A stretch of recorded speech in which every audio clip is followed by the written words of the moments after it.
આગળ વાત જૂનાગઢની કરીએ તો જૂનાગઢ કોર્પોરેશનમાં પણ વીજળીનો વેડફાટ થતો નજરે પડી રહ્યો છે। ડેપ્યુટી કમિશનરના ચેમ્બરમાં લાઇટ, પંખા અને એસી ચાલુ જોવા મળી રહ્યા છે। સંદેશ ન્યૂઝના રિયાલિટી ચેકમાં આ સામે આવ્યું છે કે સ્ટાફ હાજર ન હોવા છતાં પણ લાઇટ, પંખા અને એસી ચાલુ છે।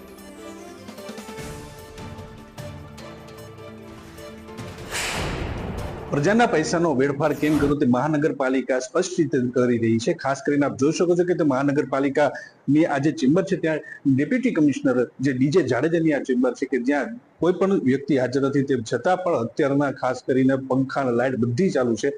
ઉપરાંત જે રીતે પૈસાનો વેડફાટ થઈ રહ્યો છે, વીજળીનો વેડફાટ થઈ રહ્યો છે, બગાડ થઈ રહ્યો છે, તે સ્પષ્ટ રીતે દેખાય છે। મહાનગરપાલિકાનો જે પૈસો છે તે પ્રજાના ટેક્સમાંથી ભરવામાં આવે છે। લાખો રૂપિયાનું જે બિલ છે તે ખાસ કરીને જે રીતે અત્યારના વાત કરીએ તો ભરવામાં આવતું હોય છે, હજી પણ મહાનગરપાલિકા પાસેથી પિંડિંગ જે છે તે જોવા મળી રહ્યું છે। આપણે ડીજે જાડેજાની ચેમ્બરમાં જવાની કોશિશ કરશું। અત્યારે આપ જોઈ શકો છો કે જે રીતે અહીં પણ ચેમ્બરમાં પણ કોઈ નથી અને ખાસ કરીને એસી, પંખા, લાઇટ આ તમામ વસ્તુ અત્યારના જે છે તે ચાલુ છે। આપ જોઈ શકો છો કોઈ પણ વ્યક્તિ અહીં હાજર નથી, તેમ છતાં પણ અત્યારના જે ચેમ્બર છે તે ખાલી હોવા છતાં પણ લાઇટ, પંખો, એસી જેવા ઉપકરણો ચાલુ છે અને વીજળીનો વેડફાટ થઈ રહ્યો છે। કેતન સંદેશ ન્યૂઝ, જુનાગઢ।